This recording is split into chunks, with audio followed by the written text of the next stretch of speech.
حضرت ہند بن ابی حالہ رضی اللہ تعالی عنہ فرماتے ہیں کان رسول اللہ صلی اللہ علیہ وسلم سہل الخدین، حضور علیہ الصلاۃ والسلام کے مبارک رخسار نرم اور کم گوشت تھے۔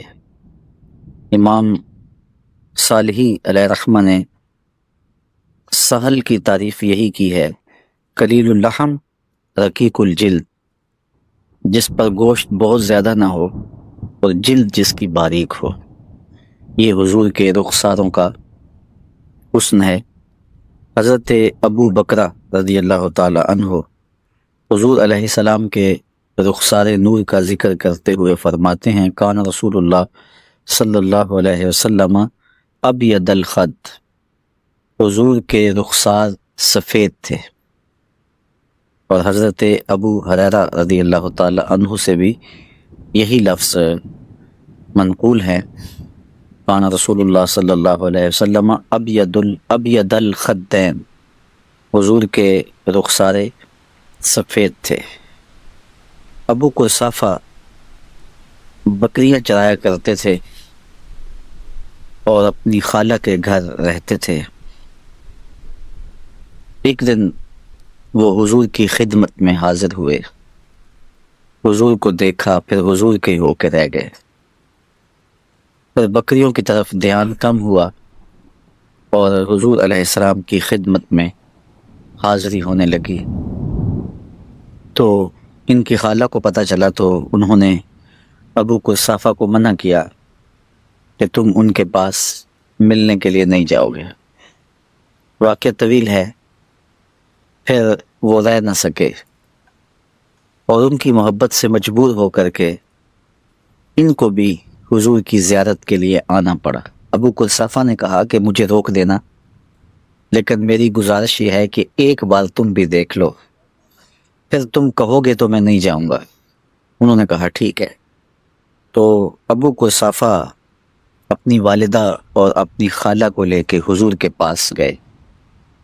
تو حضور کی زیارت کے بعد جب واپس پلٹے تو ابو قحافہ کی آرزو یہ تھی کہ اب میں دیکھوں کہ میری ماں اور میری خالہ حضور کے بارے میں کیا کہتے ہیں، کوئی کسی کو کہیں لے کے جائے اور اس کی آرزو ہو کہ یہ شخص میرے شیخ کا، میرے استاد کا، میرے قائد کا گرویدہ ہو جائے اور اسے یقین ہو کہ میرا قائد، میرا لیڈر، میرا رہنما، میرا ہادی اتنا دل آویز ہے کہ یہ اس کے سحر سے بچ نہیں پائے گا۔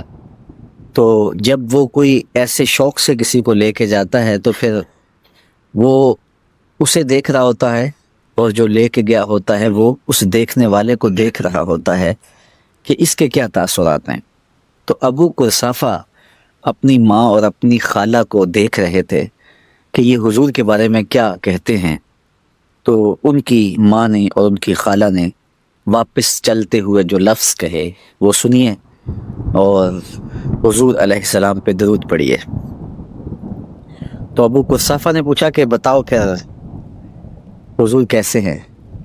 تو انہوں نے کہا ما رأینا مثل ھذا الرجل، ہم نے اس شخص جیسا شخص زندگی میں دیکھا ہی نہیں۔ احسن وجہن، ہم نے اتنا سونا چہرہ کسی کا نہیں دیکھا۔ ولا انقا ثوبن، اور جتنا پاکیزہ لباس اس نے پہنا ہے، ہم نے کسی کا ستھرا اور پاکیزہ لباس کسی کا نہیں دیکھا۔ ولا الین کلامن، اور جتنی میٹھی گفتگو اس کی ہے کسی اور کی ہم نے سنی نہیں ہے۔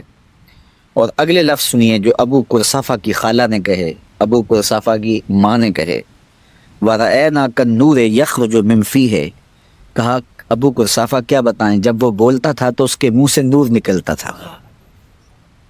اللہ اکبر۔ حضرت ابو ہریرہ رضی اللہ تعالیٰ عنہ فرماتے ہیں ما رأیت شیئا احسن من رسول اللہ صلی اللہ علیہ وسلم کأن الشمس تجری فی وجہہ، میں نے کسی چیز کو بھی حضور سے زیادہ سونا نہیں دیکھا، کوئی شے نہیں دیکھی جو حضور سے زیادہ حسین ہو، اور سورج ایسے تھا جس طرح حضور کے رخساروں میں چلتا ہو۔ اس طرح حضور کے چہرے میں سورج جس طرح گردش کرتا ہو، یہ حضور کا چہرہ تھا، یہ حضور کا رخ انور تھا۔ یہ نہیں کہا کہ میں نے حضور جیسا کوئی انسان نہیں دیکھا، کہا حضور جیسی میں نے کوئی شے بھی نہیں دیکھی۔ اعلیٰ حضرت بھی بولے، بل بل نے گل ان کو کہا، قمری نے سروے جاں فضا، حیرت نے جھنجھلا کر کہا یہ بھی نہیں وہ بھی نہیں۔ خورشید تھا کس زور پر، کیا بڑھ کے چمکا تھا قمر، بے پردہ جب وہ رخ ہوا یہ بھی نہیں وہ بھی نہیں۔ تو حضور کا حسن ہر چھپ میں گہرا رہا اور حضور کا چہرہ چمکدار تھا، روشن تھا۔ حضرت کعب بن مالک رضی اللہ تعالیٰ عنہ روایت کرتے ہیں، کان رسول اللہ صلی اللہ علیہ وسلم اذا سر استنار وجہہ حتی کأنہ قطعۃ من القمر۔ کہتے ہیں کہ جب حضور مسکراتے تھے تو حضور کے چہرے سے نور نکلتا تھا، ایسے لگتا تھا جس طرح چاند کا ٹکڑا ہوتا ہے۔ اللہ اکبر۔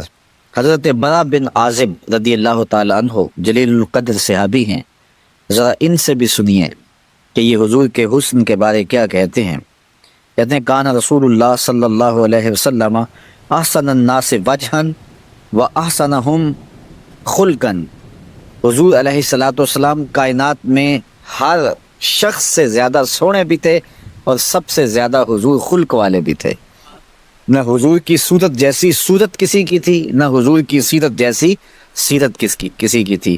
ان کی صورت بھی لاجواب تھی، ان کی سیرت بھی لاجواب تھی۔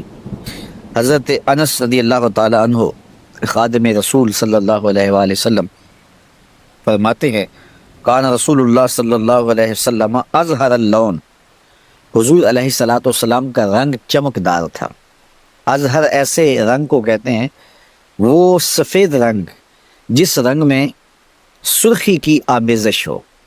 چونے کی طرح حضور کا رنگ سفید نہیں تھا، کیونکہ جو چونے کی طرح سفید رنگ ہوتا ہے اس میں کشش نہیں ہوتی، تو جو گندمی رنگ ہوتا ہے تو اس کے اندر بھی سیاہی کا غلبہ ہوتا ہے۔ تو حضور کا رنگ ازہر تھا، اس کا معنی چمکدار بھی ہے، اور علماء نے اس کا معنی یہ کیا ہے وہ سفید جس میں سرخی کی آمیزش ہو۔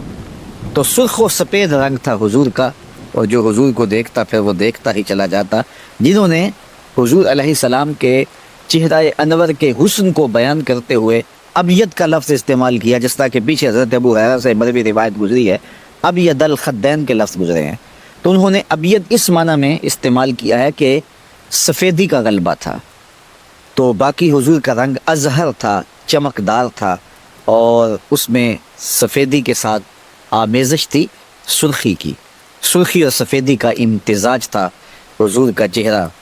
اور آقا کریم علیہ السلام کے اسی چہرہ نور کا ذکر حضرت عمار ابن یاسر کے پوتے نے حضرت ربیع بنت معوذ سے پوچھا، کہا کہ تم نے حضور علیہ السلام کو دیکھا ہے تو ہمیں بتاؤ حضور کیسے تھے۔ تو انہوں نے جو جواب دیا وہ ذرا سنیے۔ وہ کہتے ہیں، لو رأیتہ رأیت الشمس طالعہ، کہ اگر تو حضور کو دیکھ لیتا تو بے ساختہ پکار اٹھتا سورج چڑھا ہوا ہے۔